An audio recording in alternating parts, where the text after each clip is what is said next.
அப்படி இடிச்செல்லாம் கிடையாது. ஐயாவுக்கு வணக்கம். இங்க வந்திருக்கும் அனைவருக்கும் வணக்கம். ஐயா, என் பேர் ராமூர்த்தி, திருவள்ளிக்கேணியிலிருந்து வந்துட்டு இருக்கேன். ஐயாவோட ஸ்பீச் கேசட்ல கேட்டிருந்தா ரொம்ப இனிமையா இருந்துச்சு. அதனால ஐயாவிட்ட கலந்து கொண்டு ஒரு கட்டாயத்து பேர்ல என்னுடைய வேலைகளை ஒதுக்கிட்டு வந்திருக்கிறேன். ஐயா, நம்ம எல்லாரையும் படைச்சிருந்து ஒரே கடவுள் தான். உங்களை படைச்சதும் என்ன படைச்சதும் ஒரே கடவுள் தான். ஒரே கடவுள் தான் உங்களையும் என்னையும் படைச்சாரு.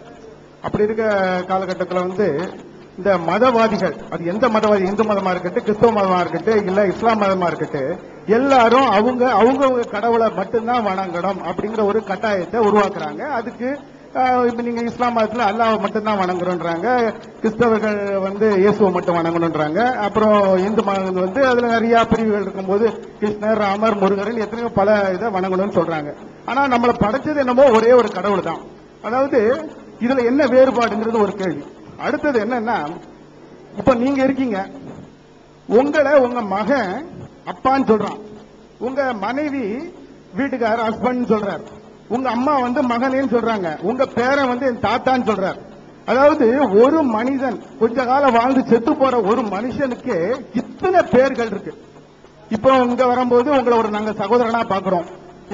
எங்களை வழிகாட்டுறதுக்கு ஒரு ஆன்மீகவாதியா, ஒரு அறிவு புடுற ஆனா நாங்க உங்களை பாக்குறோம். அப்ப நாங்க இப்படி ஒரு மனிதனுக்கு ஒரு இடத்துல தகப்பன் என்றோ, ஒரு இடத்துல புருஷன் என்றோ, ஒரு இடத்துல பேரன் என்றோ, இப்படி பல பேர்கள் செத்து போகக்கூடிய ஒரு மனிதனுக்கு இத்தனை பேர் இருக்கும் போது, இந்த உலகத்துல கோடான கோடி ஜீவராசிகளை படைச்ச இந்த கடவுளுக்கு எத்தனை பேரை வச்சு நம்ம கூப்பிடணும்? எத்தனை பார்வையில நம்ம அவனை பார்க்க வேண்டியது இருக்கு?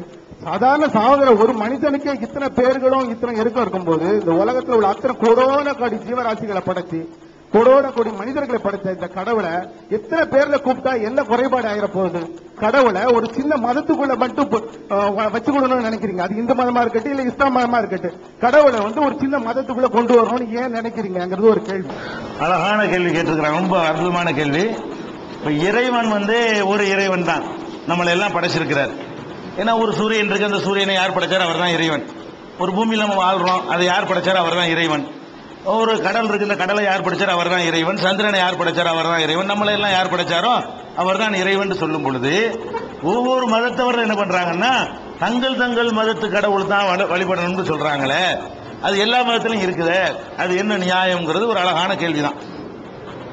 அதோட மனுஷனுக்கே பலவிதமான ரிலேஷன்ஷிப் இருக்கும் பொழுது கடவுளுக்கு பல பேர் இருந்தா என்ன அப்படிங்கிற பேர் தான் மாறி இருக்கே தவிர கடவுள் ஒன்றும் மாறல அப்படிங்கிற மாதிரி ஒரு அழகான கேள்வி கேட்டுக்கிறாங்க. இஸ்லாம் இதை பத்தி என்ன சொல்லுதுன்னு அதுதான் நம்ம சொல்ல முடியும். மற்றவங்களை பத்தி நம்ம அவங்கவுங்க தான் சொல்லணும்.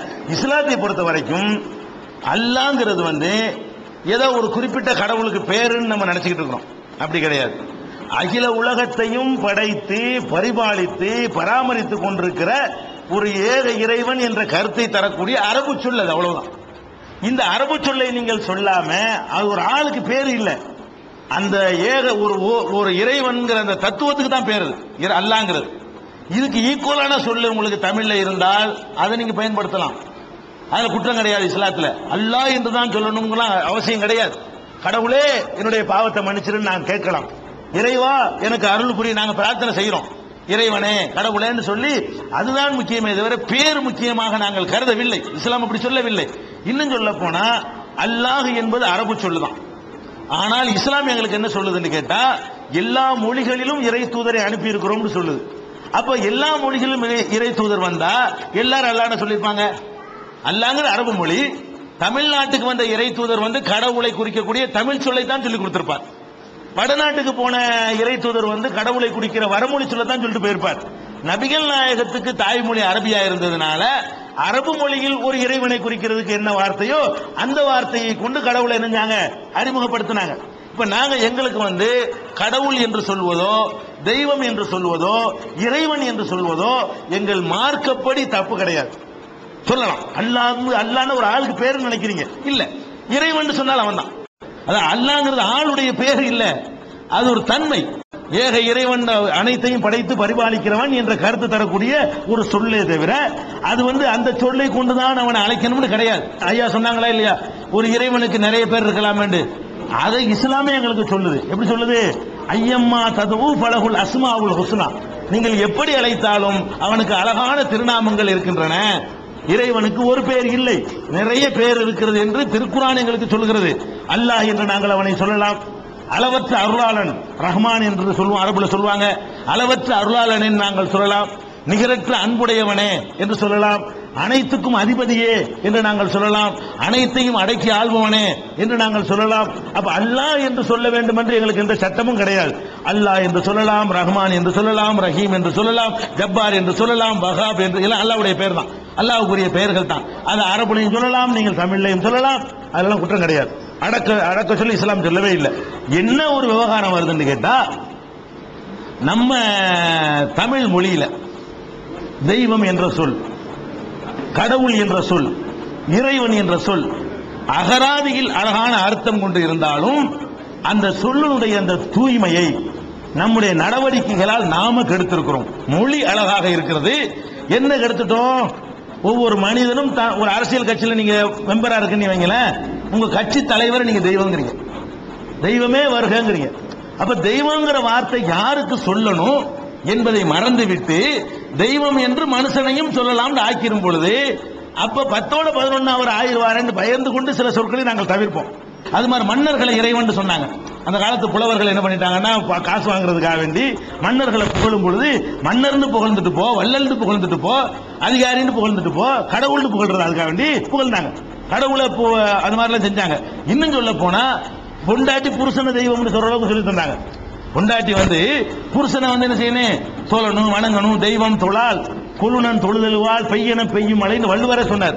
தெய்வத்தை தொழாட்டாலும் புருஷனை தொழுவு, புருஷனை வணங்கு, புருஷனை கும்பிடு, புருஷனை கும்பிட்டா மழை பெஞ்சிடும், மழை பெய்ய அப்படிலாம் சொன்னாங்க.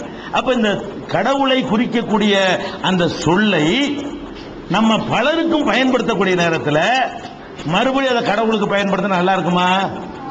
10ஓட 11 போயிருமே.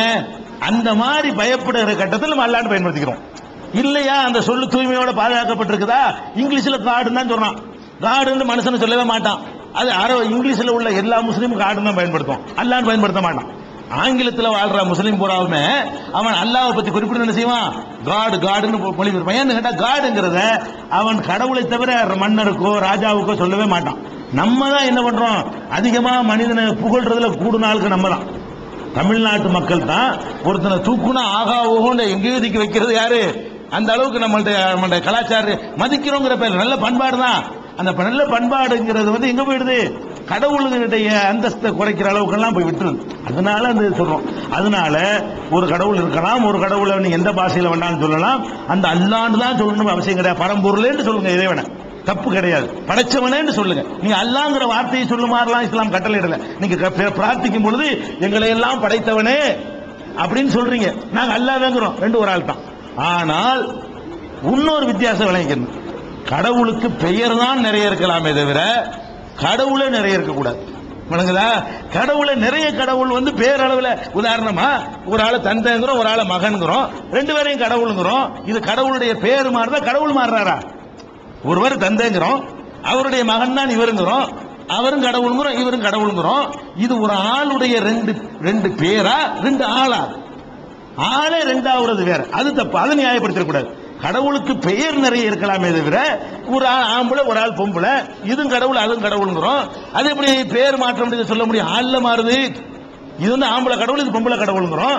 இது வயசான கடவுள், இது குழந்தை கடவுளுங்கிறோம். இது சின்ன கடவுள், இது பெரிய கடவுளுங்கிறோம். அப்ப இந்த கடவுள் ஒரு வடிவம் வேறையா இருக்கு.